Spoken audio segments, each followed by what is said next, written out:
மனுஷன் பாவத்தை செய்வதன் நோக்கம் ஒன்று மாத்திரம்தான், அந்த பாவத்தின் நிமித்தம் ஒரு தற்காலிகமான ஒரு சந்தோஷத்தை, ஒரு தற்காலிகமான ஒரு சமாதானத்தை பார்க்கிறதுக்கு தான் அந்த பாவத்தை அவன் மறுபடியும் பண்ணி கொண்டு இருக்கிறான். ஒருத்தர் குடிப்பழக்கத்துல இருந்தாலும் சரி, அல்ல விபச்சாரம் போன்ற பாவங்கள்ல இல்லாட்டி போதைப் பொருள் போன்ற பழக்க வழக்கங்கள் இருந்தாலும் சரி, எதுவா இருந்தாலும் மனுஷர்கள் ஒரு தற்காலிகமான சமாதானத்துக்காக மாத்திரம்தான் அந்த பாவம் அவனுக்கு உதவி செய்யும். அதுக்காக அவனை தேடிக்கொண்டிருக்கிறான். ஓமா இல்லையாமா? கட்டாயம். அவனுக்கு பிரியமான பிள்ளைகளே, அவை நிரந்தரமான நிம்மதி, நிரந்தரமான சமாதானத்தை நீங்க பெற்றுக்கொள்ள வேண்டும் என்று சொன்னா, சிந்தப்பட்ட இயேசு கிறிஸ்துவின் இரத்தத்தினால் நீங்க கழுவப்பட வேண்டும். ஏன்னா மனுஷனால் பாவத்தோடு சந்தோஷமாய் சமாதானமாய் வாழ முடியாது. ஒருவேளை இந்த பாவம் தற்காலிகமான ஒரு சந்தோஷத்தை கொடுப்பது போல தெரியலாம், ஆனால் அது உண்மையான சந்தோஷமே கிடையாது, அது உண்மையான சமாதானமே கிடையாது. பிரியமான பிள்ளைகளே, உங்கள் வாழ்க்கையில் ஒரு மாற்றம் உண்டாக வேண்டும். இந்த கிராமத்தின் தலையெழுத்து மாற வேண்டும். அநேக பிள்ளைகளுடைய வாழ்க்கை, நாங்க என்ன பாடுபட்டோமோ, நாங்க என்ன கவலைப்பட்டோமோ, நாங்க ஒரு தாய் தகப்பன் எப்படியான வாழ்க்கையை வாழ்ந்தார்களோ அதே போல பாடுள்ள வாழ்க்கைக்குள்ள இந்த அடுத்த சமுதாயம், அடுத்த ஜனங்களுடைய வாழ்க்கை போய்கொண்டிருக்கிறது. பிள்ளைகள் தாய் தகப்பன் என்ன சாபத்துக்குள்ள, அடிமைத்தனத்துக்குள்ள, பாவத்துக்குள்ள வாழ்ந்தார்களோ அதே பாவத்துக்குள்ளையும் அதே சாபத்துக்குள்ளையும் அதே மீள முடியாத வாழ்க்கை முறைமைகளுக்குள்ளே எங்களுடைய பிள்ளைகளுடைய வாழ்க்கை போய்கொண்டிருக்கிறது. பிரியமான பிள்ளைகளுடைய வாழ்க்கையை மாறவும், உடைய குடும்பத்தில் இருக்க எல்லா போராட்டங்கள், நிந்தைகள், கவலைகள், கண்ணீர்கள், கஷ்டங்கள் அது மாற்றப்பட வேண்டும். நீங்கப்பட்ட வேதனையை, நீங்கப்பட்ட அவமானங்களை, கண்ணீர்களை உங்களுடைய பிள்ளைகள் பார்க்க கூடாது. அதை கர்த்தராகிய இயேசு கிறிஸ்துவிடத்தில் வரும் பொழுது எல்லா சாபங்கள், பாவங்கள், பாவத்தின் கட்டுக்கள் எல்லாவற்றிலும் இருந்து உங்களால் விடுதலையை பெற்றுக் கொள்ள முடியும். இன்னைக்கு அன்னையுடைய வாழ்க்கையில் அநேக பில்லி சூனிய பாவங்கள்ல, மாந்திரிய கட்டுக்கள்ல சிக்கப்பட்ட ஒரு வாழ்க்கை வாழ்ந்து கொண்டிருக்கிறார். மாந்திரிய கட்டுக்களுக்குள்ள, பில்லி சூனியங்களுக்குள்ள இந்த பாவத்தில் நான் பார்த்த காரியம், அநேக மனுஷனுடைய வாழ்க்கைக்குள்ள அந்த பாவங்கள் அப்படிப்பட்ட மாந்திரிய கட்டுகளால, அநேக செய்வினை சூனியங்களால அநேகருடைய வாழ்க்கை வேதனைப்படுத்தப்பட்டுக் கொண்டிருக்கிறது. பிரியமான பிள்ளைகளே, எப்பேற்பட்ட பிசாசா இருந்தாலும், எப்பேற்பட்ட சாப கட்டுகளா இருந்தாலும், பாவத்தினால் உண்டாகிற பொருளாத நெருக்கமான வாழ்க்கை இருந்தாலும், இயேசுவின் இரத்தத்தினால், கர்த்தராகிய இயேசு கிறிஸ்துவால் ஒரு மாற்றத்தை கொடுக்க முடியும். பிரியமான பிள்ளைகளே, 30 ஏக்கர் கிராமத்தை இயேசு நேசிக்கிறார். அதனாலதான் நான் இவ்வளவு தூரம் பிரயாணப்பட்டு பிரயாசப்பட்டு நம்மளோட வீடுகளுக்குள் கடந்து வந்திருக்கிறோம். இயேசுவின் அன்பை சொல்லும்படியா உங்களோட பிள்ளைகள் ஆசீர்வாதமா இருக்க வேண்டும். நீங்க ஆசீர்வாதமான ஒரு வாழ்க்கை வாழணும். இன்னைக்கு ராத்திரியான கதவை பூட்டிடுறோம். படுக்கும் பொழுது எவ்வளவு போராட்டங்கள் நாங்க யோசிக்கிறோம், எவ்வளவு காரியங்கள் எடுத்து கண்ணீர் வடிக்கிறோம். எத்தனையோ பேருடைய வாழ்க்கை வருஷ கணக்கா துன்பங்களை மாத்திரமே நேர்த்து கொண்டிருக்கு. துன்பம் தான் அவனுடைய ஒரே யோசனை. யோசிச்சு யோசிச்சு யோசிச்சு கண்ணீர்ல அவன வாழ்க்கை போய்கொண்டிருக்கு. பரிசுத்த வேதாகமத்தில் வார்த்தை சொல்கிறது, வருத்தப்பட்டு பாரம் சுமக்கிறவர்களே, நீங்க எல்லாரும் இடத்தில் வாருங்கள், நான் உங்களுக்கு இளைப்பாறுதல் தருகிறேன். ஏசப்பா சொல்றா, வருத்தப்படுறியாமா, பாரத்தை சுமக்கிறியா, வேதனையான ஒரு வாழ்க்கை வாழ்ந்து கொண்டு இருக்கிறியா, நெருக்கமான ஒரு சூழ்நிலைக்கு உள்ள வாழ்க்கை பிடிக்கப்பட்டு போயிருக்கிறதா? ஆண்டவர் சொல்றாரு, இடத்துல வா மக்களே, நான் உனக்கு இளைப்பாறுதலை கொடுக்கிறேன்.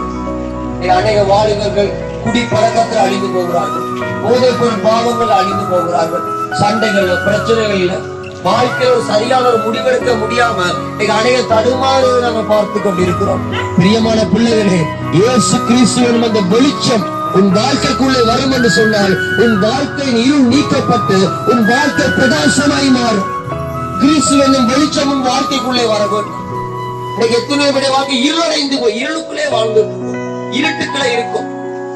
வெளிச்சம் இல்ல வாழ்க்கையில், குடும்பத்துல சந்தோஷம் இல்லை. இனி என்ன எதிர்காலத்துல என்ன செய்ய போறோம்னு சரியான தீர்மானம் இல்லை, திட்டம் இல்லை.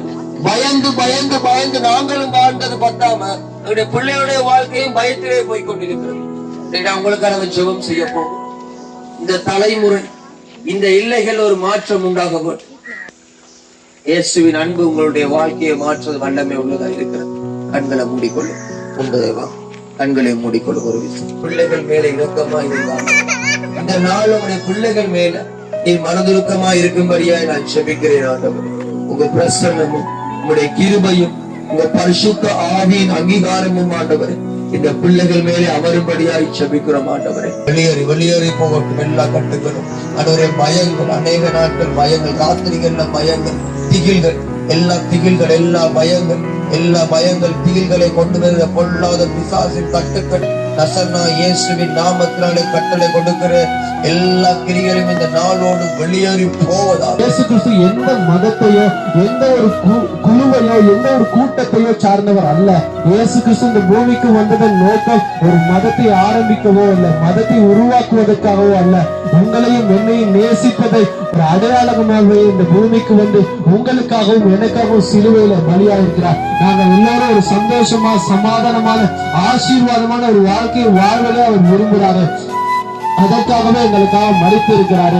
நம்முடைய வாழ்க்கை முறை மாறணும், நம்முடைய பிள்ளைகளுடைய எதிர்காலங்கள் ஆசீர்வாதமாக இருக்கணும். இதுவே இயேசு கிறிஸ்துவை விரும்புகிறாரு, நாங்களும் விரும்புகிறோம். நாங்களும் ஒவ்வொரு நாளும் இந்த வாழ்க்கையிலிருந்து எப்படியாவது ஒரு நன்மையான காரியத்தை காணணும், ஒரு விடுதலையான நல்ல எதிர்காலத்தை காணணும், எங்க பிள்ளைகள் நல்ல எதிர்காலத்துக்கு போகணும். எத்தனையோ முயற்சிகளை செய்து அதுல ஒரு பலனை பெறாது இருக்கிறோம். எவ்வளவோ பணத்தை சம்பாதித்து அதன் மூலம் விடுதலையை பெற்றுக் கொள்வோமா, இல்லாட்டி என்னென்ன சரி காரியங்கள் பரிகாரங்கள் பூஜைகள் செய்து ஒரு நன்மையான காரியங்களை பெற்றுக் கொள்வோமானே எத்தனையோ காரியங்கள் நாங்கள் பிரயாசப்படுவோம். ஆனாலும் எங்க வாழ்க்கையில ஒரு விடுதலை இல்லை.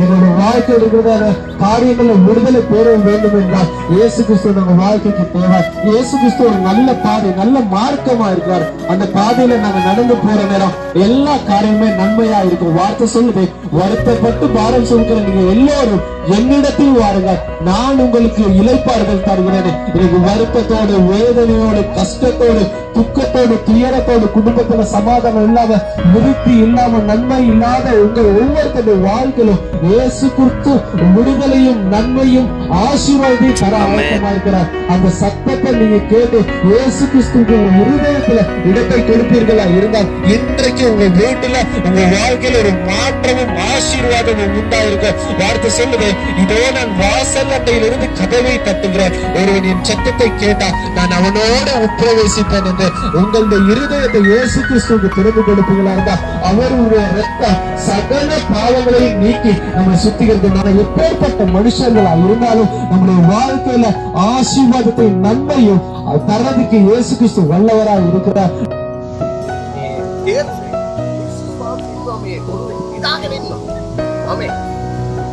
එතකන් ඒ ස්වාසය අනේ ගැස්සුවේ නෑ. දැන් කියලා පුදුනවා යේසුනේ. ඔයා දන්නේ නැත්නම් අපි මැරෙන්නට යනවා මේ විශාල පුණාංග සුදුසුලක් කියලා. අමේ. ඒ ස්වාසය දැක්කිට දැනකලා මාත් දෙවිලෙව අතන අමේ. ඔබේ පය නැතුව අමේ. ඔයා තාම ඒ ස්වාසය කියතුනේ ඉදාගත්ත සරසුලක් අඬ ගන්න ඕනේ යේසුනේ. අපිට දෙන්න ඉදාස පාරක් කපන ඔය පාර කපන්න දෙන්න සාමිය